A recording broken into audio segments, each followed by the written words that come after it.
Saudara-saudara, Bapak Ibu sidang jemaat, selamat pagi, Shalom. Berkenan dengan kita menghayati sengsara yang ke-6 sekaligus perayaan HUT GKE yang ke-186 yang kita rayakan hari ini. Mari kita bersama boleh merenungkan firman Tuhan dari kitab Filipi pasal 3 ayat 1b sampai ayatnya yang ke-16. Dalam pembacaan ini nanti saya minta kita berpartisipasi dalam pembacaan ini secara bergantian. Namun sebelumnya mari kita berdoa. Allah Bapa di sorga, terima kasih. Kami boleh ada pada saat ini sebagaimana kami ada karena kemurahan Tuhan. Kami boleh ada saat ini menjadi orang-orang yang mengenal Injil Tuhan adalah karena pemberitaan yang disampaikan kepada kami. Melewati orang-orang yang Tuhan pilih untuk mewartakan kabar baik itu. Dan kami boleh meneruskan tugas panggilan pelayanan di tengah-tengah dunia ini, memberitakan kabar baik itu dimanapun kami tinggal dan berada. Biarlah firman Tuhan hari ini sungguh memberkati kami, bahkan menuntun kami untuk terus berjalan dalam jalan kehendak Tuhan. Kami tahu kuasa-kuasa kegelapan tidak tinggal diam saat ini, namun dalam nama Yesus diikat kuasa-kuasa yang jahat, kuasa kegelapan itu. Dan biarlah telinga kami, hati kami tertuju terarah kepada firman-Mu. Berbicaralah melewati hamba-Mu, kami siap untuk mendengarkan firman Tuhan. Amin. Kita baca secara bersama Filipi pasal 3 ayat 1b sampai ayat yang ke-16. Kebenaran yang sejati. Menuliskan hal ini lagi kepadamu tidaklah berat bagiku dan memberi kepastian kepadamu.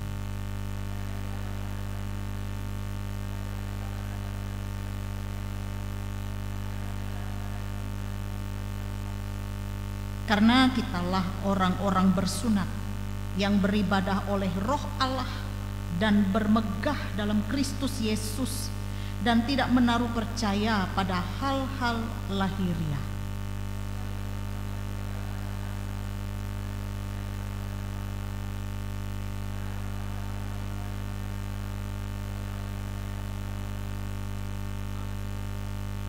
Disunat pada hari ke-8 dari bangsa Israel, dari suku Benyamin orang Ibrani asli, tentang pendirian terhadap hukum Taurat, aku orang Farisi.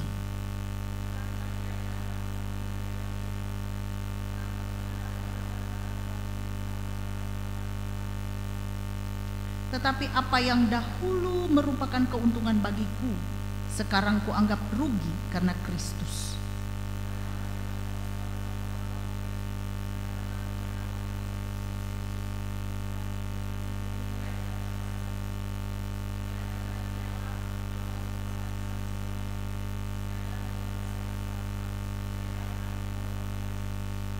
Dan berada dalam Dia bukan dengan kebenaranku sendiri karena mentaati hukum Taurat, melainkan dengan kebenaran karena kepercayaan kepada Kristus, yaitu kebenaran yang Allah anugerahkan berdasarkan kepercayaan.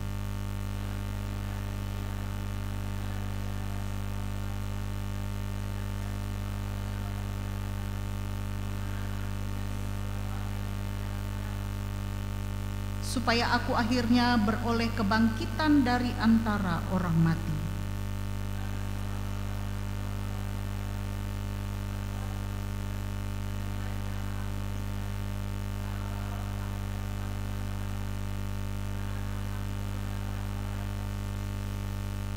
Saudara-saudara, aku sendiri tidak menganggap bahwa aku telah menangkapnya, tetapi ini yang kulakukan. Aku melupakan apa yang telah di belakangku dan mengarahkan diri kepada apa yang di hadapanku.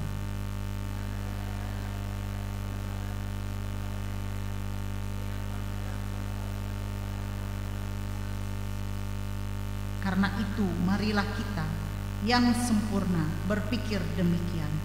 Dan jikalau lain pikiranmu tentang salah satu hal itu akan dinyatakan Allah juga kepadamu. Tetapi baiklah tingkat pengertian yang telah kita capai, kita lanjutkan menurut jalan yang telah kita tempuh. Demikian pembacaan Alkitab. Yang berbahagia kita yang mendengar firman Tuhan dan yang memeliharanya. Amin.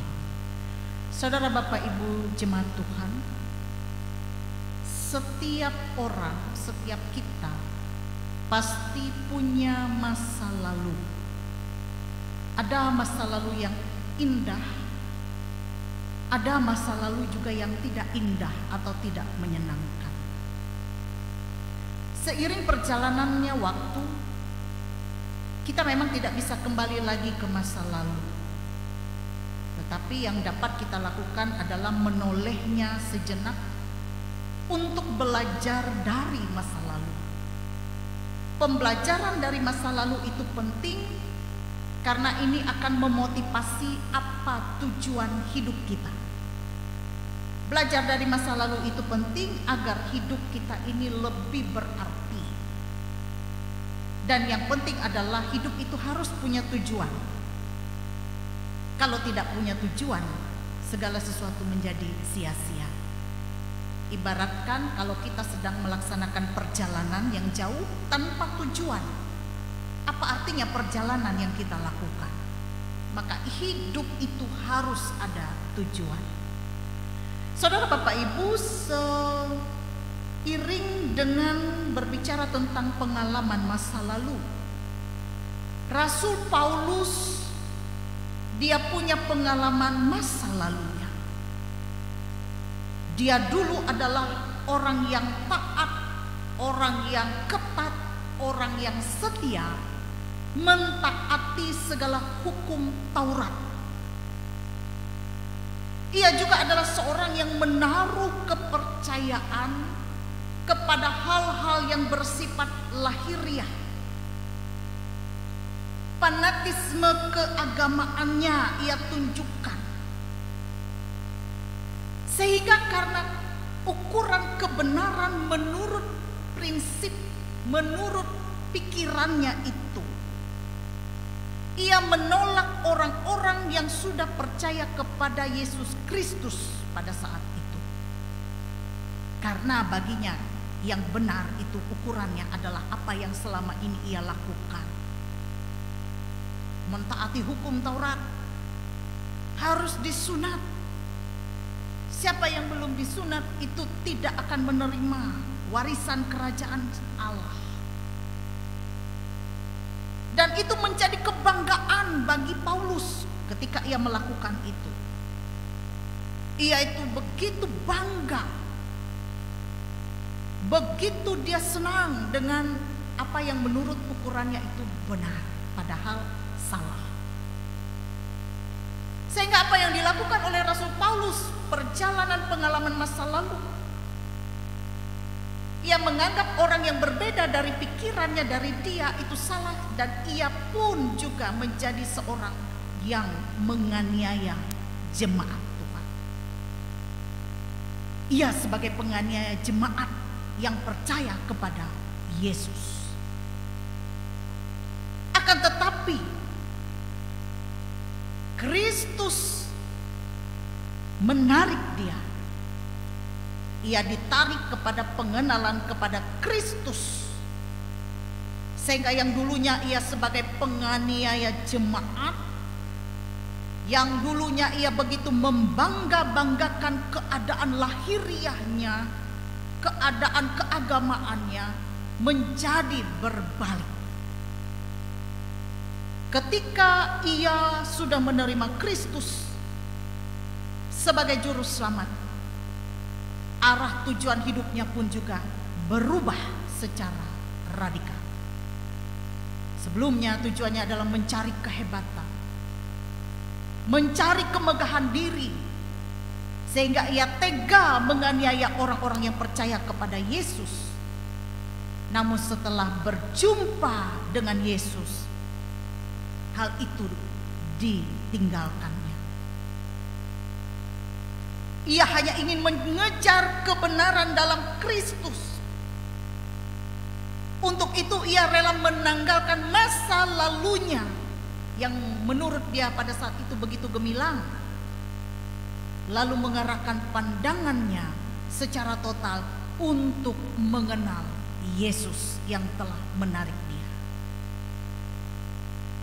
Saudara Bapak Ibu, totalitas tersebut ia tunjukkan mengerahkan seluruh jiwa raganya agar ia menjadi sama seperti Kristus.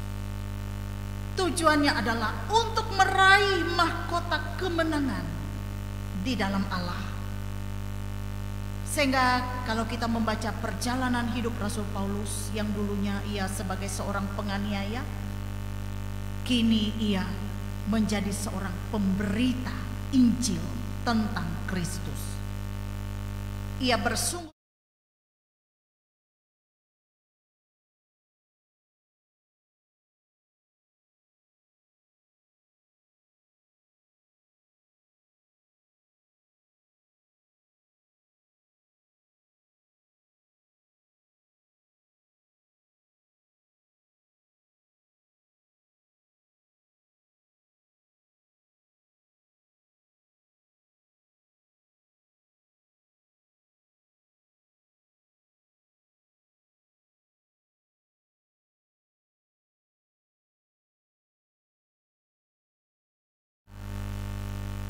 anggap sampah.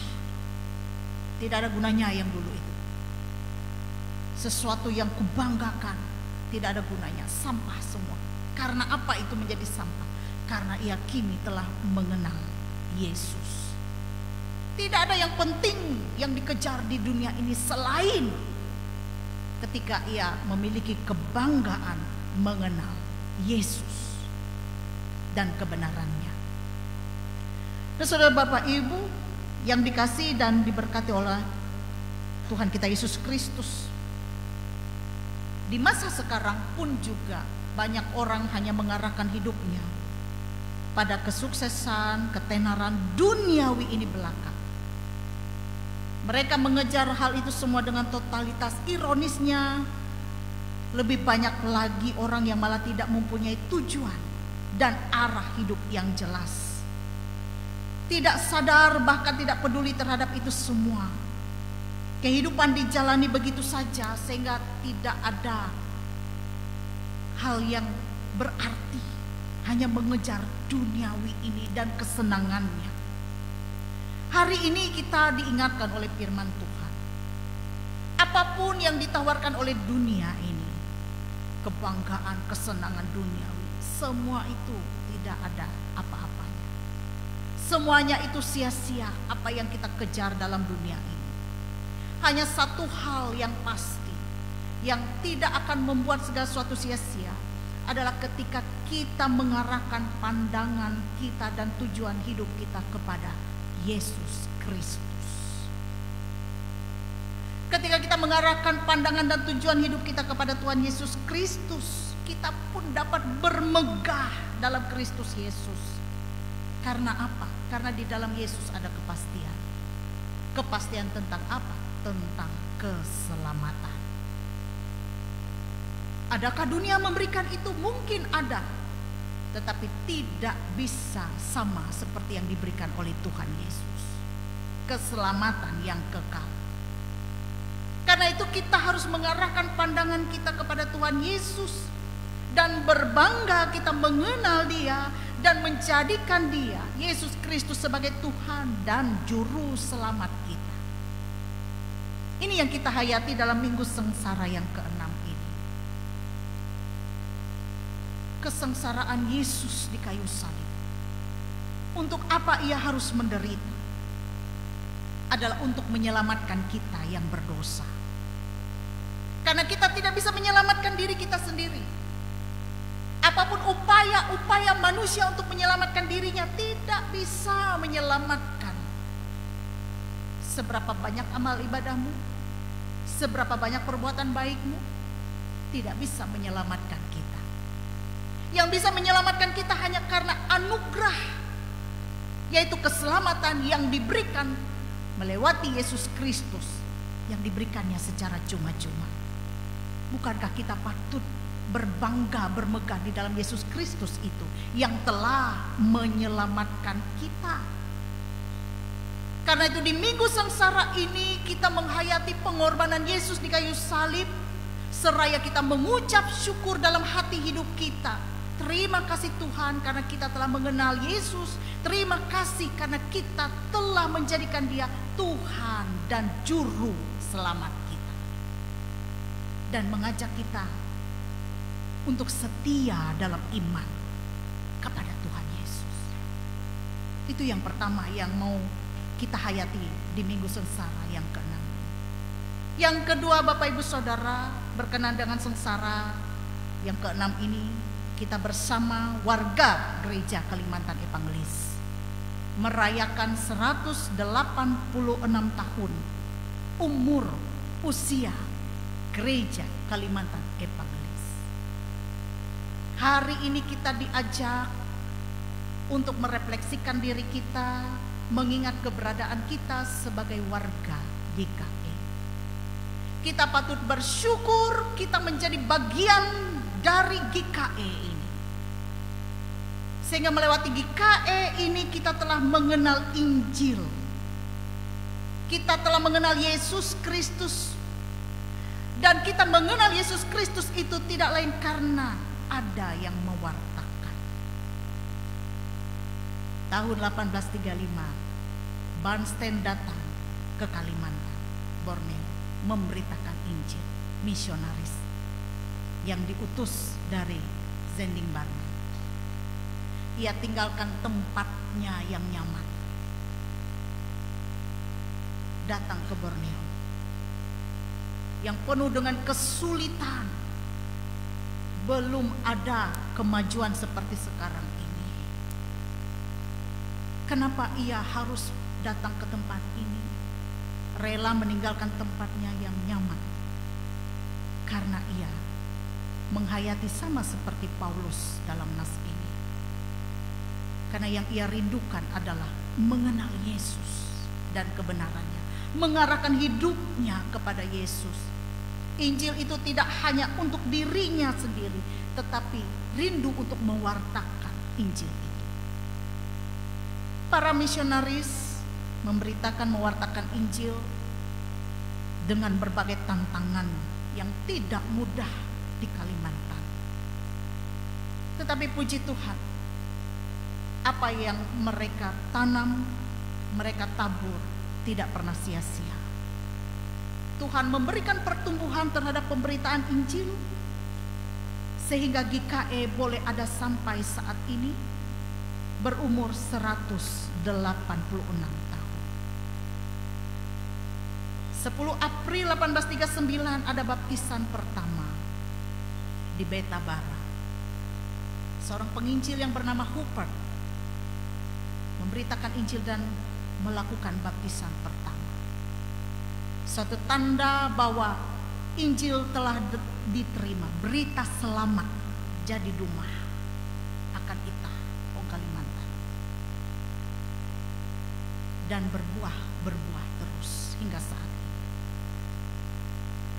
Nah, Bapak Ibu Saudara, ketika kita merenungkan perjuangan para misionaris, para pendahulu kita, luar biasa. Kita patut berbangga atas pekerjaan Tuhan di GKE ini. Sehingga karena pemberitaan Injil itu, Datu Ita Tambi Bue boleh menyerahkan diri untuk percaya kepada Yesus. Sehingga kita anak cucu pun juga menjadi generasi yang percaya kepada Yesus. Di gereja Berimba ini juga bagian dari sejarah. Banyak peristiwa-peristiwa, saksi sejarah akan pemberitaan Injil. Juga nanti setelah ini Resort Kapuas Seberang akan melaksanakan acara tabur bunga penghormatan kepada para misionaris, beberapa misionaris, dan juga para pendeta yang dimakamkan. Kita menghargai apa yang telah mereka lakukan di bumi Kalimantan, terutama di Barimba. Karena itu ketika kita menghayati ini, jangan hanya cukup kita berbangga. Oh tuh barimba gereja di bersejarah. Benar, secara sejarah historik tempat ini bersejarah. Tetapi jangan hanya cukup dengan kebanggaan seperti itu. Yang penting adalah adakah pertumbuhan imannya semakin baik? Apakah semakin merosot? Ini tantangan kita. Karena itu di HUT GKE ke-186 kita diingatkan akan tanggung jawab kita. Estafet pemberitaan Injil itu ada pada kita. Ada pada kita, anak-anak muda, generasi-generasi penerus di tempat ini. Estafet pemberitaan Injil ada pada kita. Supaya GKE ini menjadi gereja yang mandiri. Gereja yang bertumbuh dan berbuah. Gereja yang memancarkan terang kemuliaan Tuhan. Karena itu mari kita bersama di HUT GKE ini. Kita berkomitmen dalam diri kita sebagai bagian warga GKE. Berikan yang terbaik untuk GKE kita, untuk Tuhan. Apa yang bisa kita berikan? Kontribusi apa yang bisa kita berikan? Pikiran kita, tenaga kita, pelayanan kita. Usia 186 kalau dihitung secara manusia bakas. Mungkin banyak kelemahan. Tetapi ayo dengan kelemahan-kelemahan berikan yang terbaik untuk kemajuan GKE. Jangan tinggalkan GKE karena kelemahannya. Ingat Datuk Tambi Bue Ita, mereka bertumbuh secara iman di GKE. Masa dengan kekurangan yang ada di GKE lalu kita dengan mudahnya pergi lari ke gereja-gereja yang lain yang hanya untuk memuaskan keinginannya. Tetapi justru kita ayo apapun ada kelemahan itu, kita bersama-sama saling melengkapi. Dan biarlah GKE ini menjadi gereja yang memancarkan terang kemuliaan Tuhan. Mari kita bersama lanjutkan estafet pemberitaan Injil. Para pendahulu, para misionaris, para pendeta yang telah menabur. Tuhan memampukan kita. Dan arahkan pandangan hidup kita hanya kepada Tuhan. Amin. Kita masuk dalam saat teduh sejenak.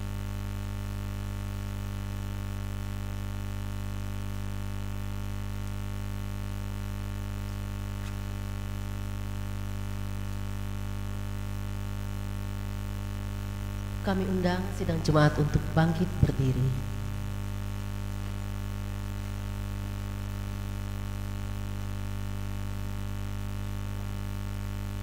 Bapak Ibu jemaat Tuhan, kita akan menyanyi lagu Mars GKE. Dan sementara itu kami persilakan untuk mempersiapkan ada sedikit prosesi pemotongan kue selamat ulang tahun GKE sebagai tanda syukur kita atas 186 tahun GKE boleh ada saat ini. Dan minggu depan kita ambil bagian bersama dalam pesta jamuan kasih sebagai tanda syukur HUT GKE dan juga kita merayakan Jumat Agung dan Paskah.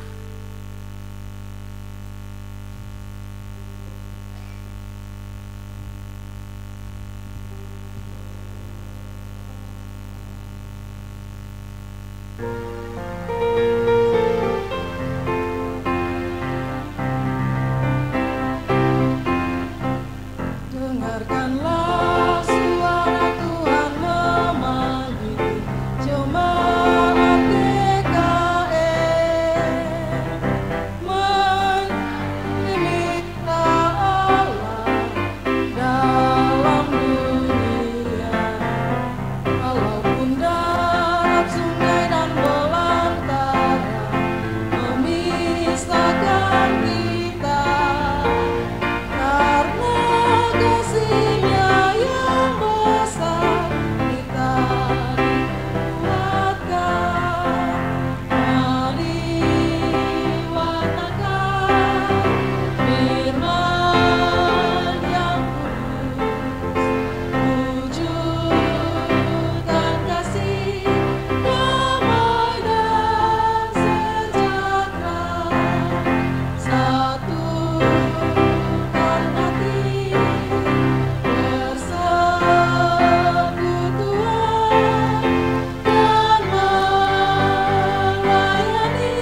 Jemaat dipersilakan duduk kembali.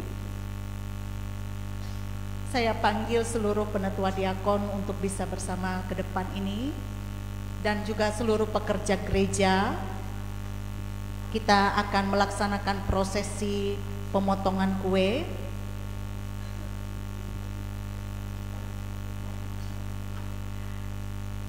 Kue ini nanti secara simbolis akan kita potong dan serahkan. Yang pertama untuk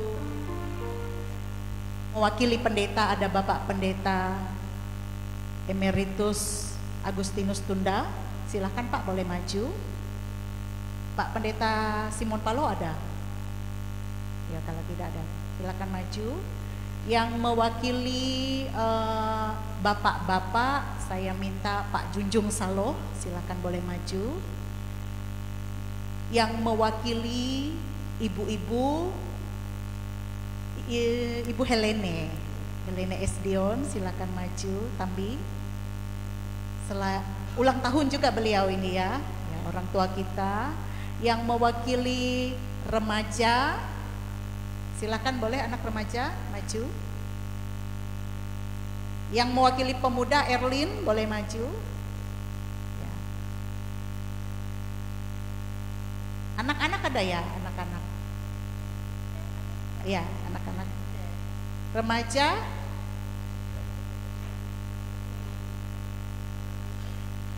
Yuk. Yang di atas. Eksa, remaja. Ya.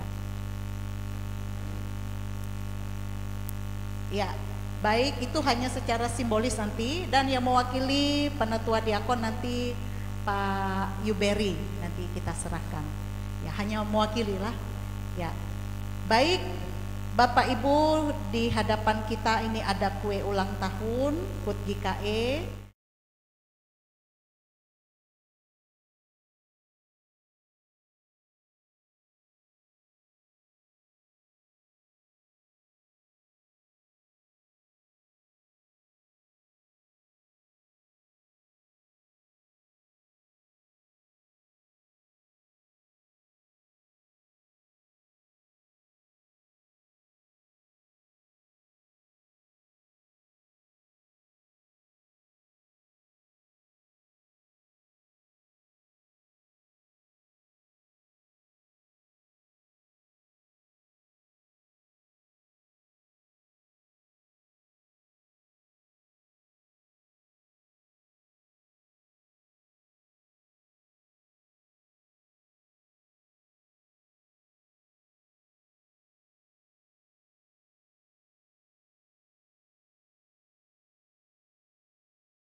happy birthday to you.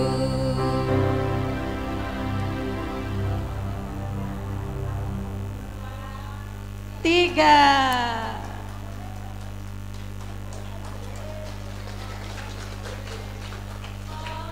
Kuenya, potong kuenya sekarang juga, sekarang juga, sekarang juga. Bagi kuenya, bagi kuenya, bagi kuenya.